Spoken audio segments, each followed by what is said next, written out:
Bom dia, tudo bem? A mensagem que Deus colocou para mim hoje, ela diz assim: aquilo que invejam da minha vida é fruto da presença de Deus e de sua misericórdia. Senhor, tende misericórdia de nós. Perdoa, Pai, todos os nossos pecados. Livra-nos de todo mal. Nos afasta de tudo aquilo que não vem de Ti. Nós agradecemos, Senhor, por mais esse dia, pela palavra, pela presença, pelo alimento. Aceita, Senhor, essa nossa oração, esse nosso louvor, pois nós Te amamos, bendizemos, adoramos. Somente Tu é o nosso Deus e em Ti confiamos. Quando nós estamos vivendo o nosso propósito, quando o Senhor Ele participa da nossa vida, quando Ele guia os nossos caminhos, uma coisa começa a acontecer. As bênçãos dele começam a ser derramadas sobre nossas vidas. E talvez outras pessoas possam acabar olhando isso e invejando, sem entender e sem saber que tudo aquilo é graças a Deus. E no fundo, quando as pessoas não entendem a nossa origem, ou quando elas não têm intimidade com Deus, elas acabam nos julgando e nos condenando baseados simplesmente nos seus interesses. Interesses esses que elas possuem, porém não conseguem adquirir nada daquilo que desejam. Então é como se elas vivessem observando a vida de outras pessoas. E a inveja, ela faz um mal tremendo, porque simplesmente eu acho que eu sou mais merecedor do que outras pessoas e acabo vivendo numa amargura e numa tristeza sem fim. Existem aqueles também que tentam passar a imagem de viver uma vida, mas não o possuem. Eles gastam praticamente todo o recurso em algumas coisas e pela marca que essas coisas têm. Em outras partes da vida é totalmente deficiente. Então, não é o importante a marca da roupa que eu uso. O importante não é a marca do produto, aonde eu moro. Cara, nada disso é importante. Você quer saber o que é importante? Vê nos momentos que você está doente ou que você estiver numa cama de um hospital, se alguma dessas coisas vai poder te tirar de lá. Vê nos momentos que você está ali chorando, triste, deprimido, se algumas coisas vai poder te tirar de lá. Não vai. Então, quando tudo vai bem, é fácil a gente ficar colocando coisas no lugar e achando que são importantes. Mas quando nós percebemos o real valor das coisas, né? Viver em dor. Aquele que vive em dor, ele entende muito bem o significado de quando antes não existia aquilo. Então, o que nós notamos é que na maior parte do tempo nós estaremos a serviço de Deus. Porém, as pessoas, elas não vão entender dessa forma. Um exemplo que eu posso dar: se a gente olha a história de José, e José vai contar um sonho que Deus colocou para ele. Deus colocou um sonho para José. E José vai na sua família contar o sonho que Deus colocou. O pai condenou, os irmãos condenaram. Mas quem colocou aquele sonho para José? Foi Deus. Então muitas vezes nós seremos condenados porque Deus está na nossa vida. Mas a condenação não é de Deus, é do diabo. Porque o diabo inveja as coisas que eram de Deus. Não foi à toa que Lúcifer foi jogado do céu. Ele e uma pancada de anjos juntos. Por quê? Porque eles quiseram ser como Deus. Eles achavam que aquilo que Deus tinha era fruto do serviço deles. E às vezes a gente pensa assim, né, que aquilo que a gente faz que é o responsável pelo sucesso, e não Deus que está abençoando aquilo. E tem um episódio que é bem interessante, que também é o mesmo tipo de pensamento, que é a história de Davi e de Golias. O que Davi era? Davi era um pastor. Davi cuidava das ovelhas de seu pai, talvez um rebanho pequeno. Davi não era o filho preferido de seu pai também, porque nota que quando Samuel foi lá para ungí-lo, o pai ofertou todos os filhos, menos Davi. Então Davi servia como se fosse um criado, enquanto seus irmãos estavam lá lutando, né, pela guerra, vendo a humilhação que era passado diante de Golias e dos filisteus, ele ia lá levar comida. E quem era Davi para os seus irmãos? Um enxerido, que ficava fazendo perguntas demais, que queria se exibir. Agora, quem era Davi para Deus? Era um servo. Era uma pessoa que Deus tinha escolhido. E por esse simples fato de Deus ter escolhido ele, a maior parte das pessoas começavam a odiá-lo ou menosprezá-lo. Talvez isso faça sentido na tua vida. Por que as pessoas me tratam assim? Porque Deus está em você. E Jesus ele diz, olha, se você fosse do mundo, o mundo os amaria, mas vocês são meus. Então, não espere que eles te tratem diferente do que trataram a mim. E aí a gente nota que quando Davi foi enfrentar Golias, eles quiseram deixar Davi semelhante ao exército. Tentaram colocar a armadura nele. Ele falou, olha, eu não sei usar isso. Eu quero usar e eu quero fazer as coisas do meu jeito, do jeito que eu sempre fiz, sendo o quê? Pastor. Então Davi, ele foi lá, escolheu umas pedras no rio e a história a gente conhece, né? Esse é o ponto principal, nós conhecemos a história. E nós sabemos que ele venceu Golias não foi pela própria força, mas foi pela presença de Deus na vida dele. Foi pela obediência que ele teve. Enquanto todos tinham medo, ele foi lá, em nome do Senhor, fazer aquilo que Deus colocou dentro do seu coração. Então ele estava servindo ao Senhor. E aí a gente vai lá em 1 Samuel 18, versículos 6 e 7. Essa passagem é depois que ele já venceu e eles estão voltando. Quando os soldados estavam voltando para casa depois de Davi ter matado Golias, as mulheres de todas as cidades de Israel saíram para encontrar o rei Saul. E elas cantavam canções alegres, dançavam e tocavam pandeiro e lira. Alegravam-se e cantavam-se assim: Saul matou 1000, Davi matou 10.000. Então era um momento de festa para a tribo, era um momento de alegria. Por quê? Porque tinha sido derrotado toda aquela opressão. A palavra ela diz que fazia 30 dias que eles estavam lá sendo humilhados. E no fim, o Senhor concedeu a vitória para eles através de Davi. E eles, imagina a cena, né? Davi voltando. Aí nós temos que se colocar no lugar de Davi, que era um pastor. Ele não estava acostumado com aquele tipo de atenção. Ele cuidava só das ovelhas, era o filho esquecido. E de repente ele volta para uma cidade onde está em festa, né? Diz que as pessoas cantavam, dançavam, tocavam pandeiro, lira. Então aquela música, aquela alegria dentro do lugar. E aquele era para ser um momento de festa. Não fosse por uma frase. Saul matou 1000, Davi matou 10.000. E aqui onde começou o problema. Por quê? Porque Saul era o rei e Davi era um pastor que tinha acabado de aparecer. Só que Davi estava lá pelo Senhor.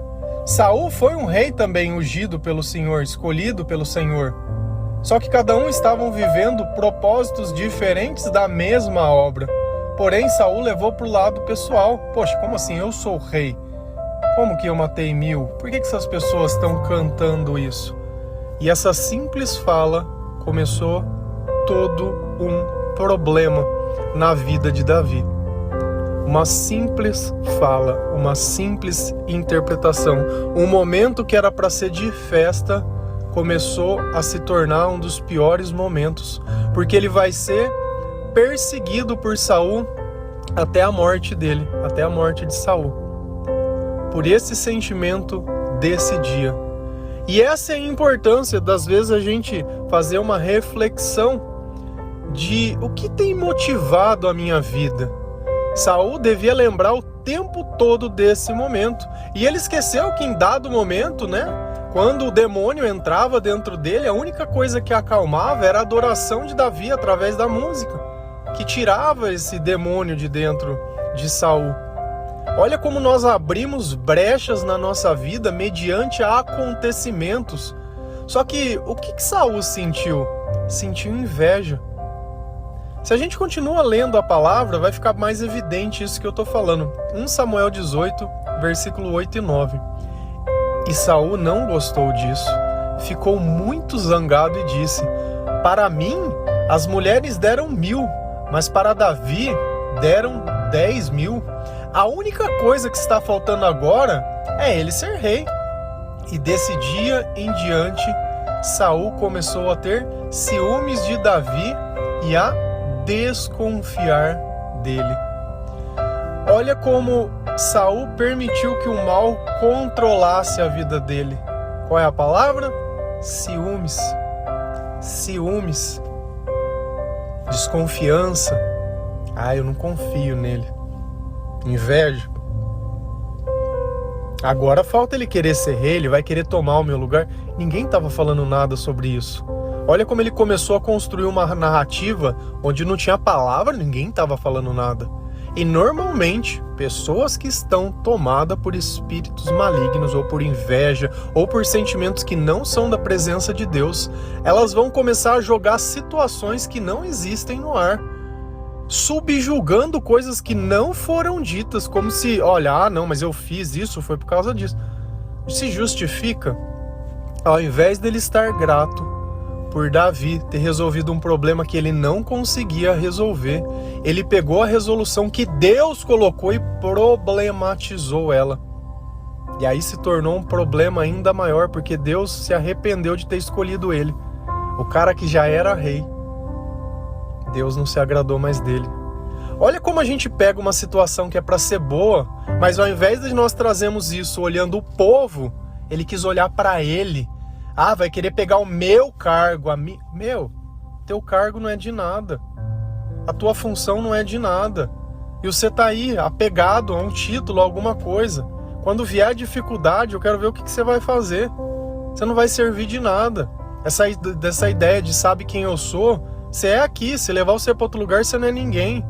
Diferente de uma pessoa que ela é pregadora, ou de uma pessoa que ela tem o conhecimento da Bíblia, indiferente aonde você estiver, você vai ter palavras que remetem à natureza do nosso Senhor.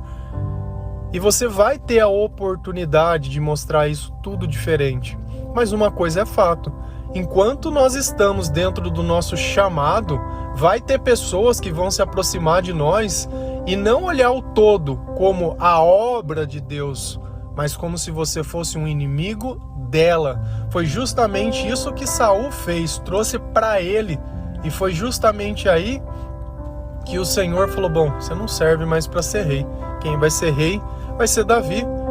Davi era um homem segundo o coração de Deus. E o coração de Deus não quer dizer que Davi foi um cara perfeito, porque ele cometeu muitos erros.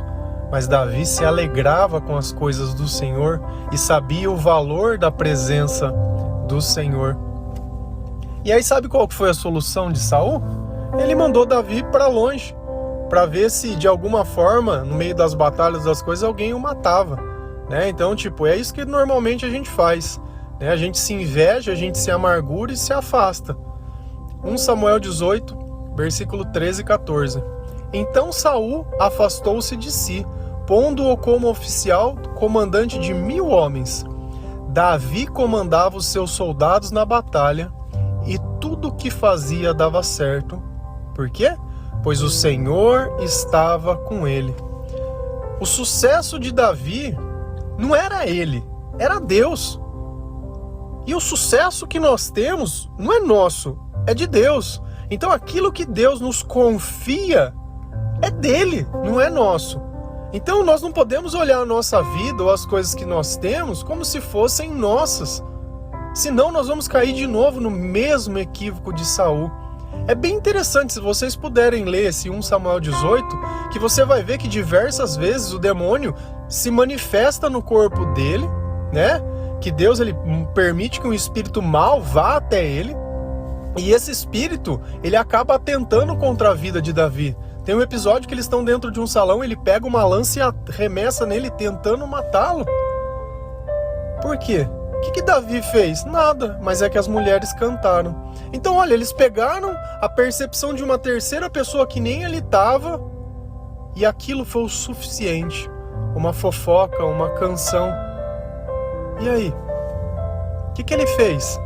Olha no contexto, o que Davi fez? Ele não fez nada. É a mesma coisa que José. José contou o sonho, o que ele fez? Contou um sonho. Para quem? Para a família dele. E aí? E às vezes a gente tá ali achando que as pessoas da nossa casa, elas vão compreender, não, elas vão aceitar. Depende.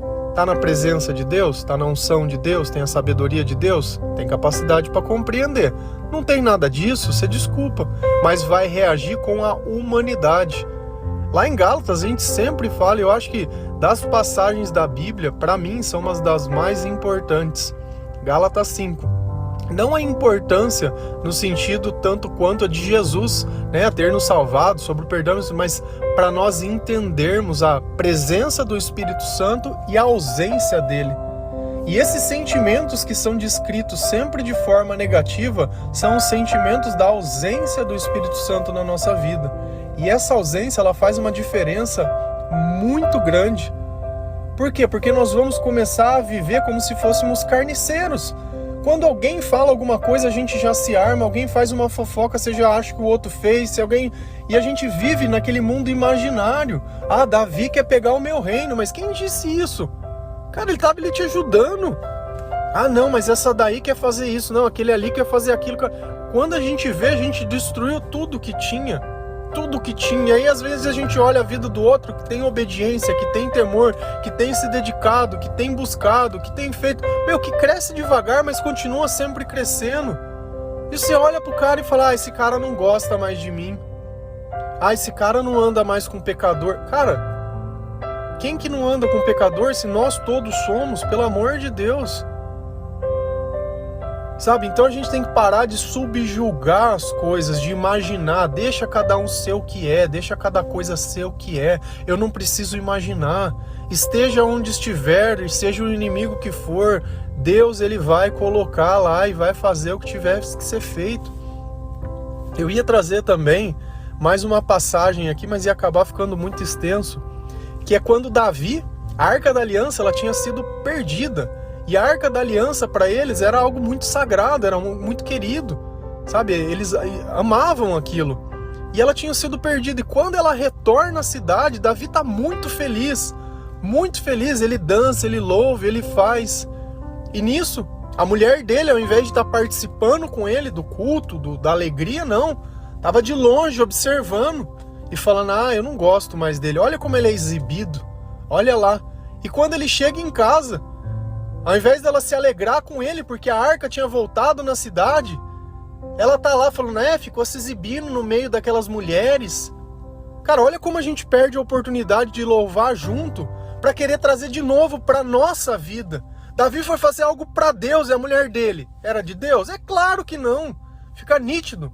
Quem é de Deus se alegra com as coisas de Deus. Quem não é, problematiza. É o Saul. A filha de Saul fez a mesma coisa que o pai fez, a mesma.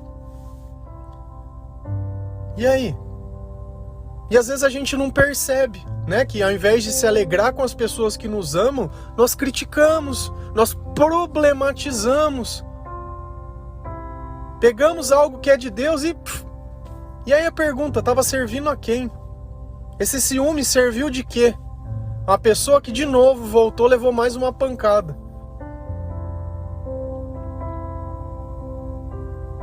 Essa é a importância de você estar perto de pessoas que entendem a tua fé. Porque quando o Espírito Santo ele é derramado, ele vai dar características e ele vai dar coisas que as pessoas naturais não têm, elas não vão compreender. Então às vezes você vai estar muito feliz com uma coisa e vai vir um caminhão de gente falando um monte de groselha para você. E essa é a razão. Aqueles que não estão com Deus não se alegram com a coisa de Deus. Aquilo que invejam da minha vida é fruto da presença de Deus.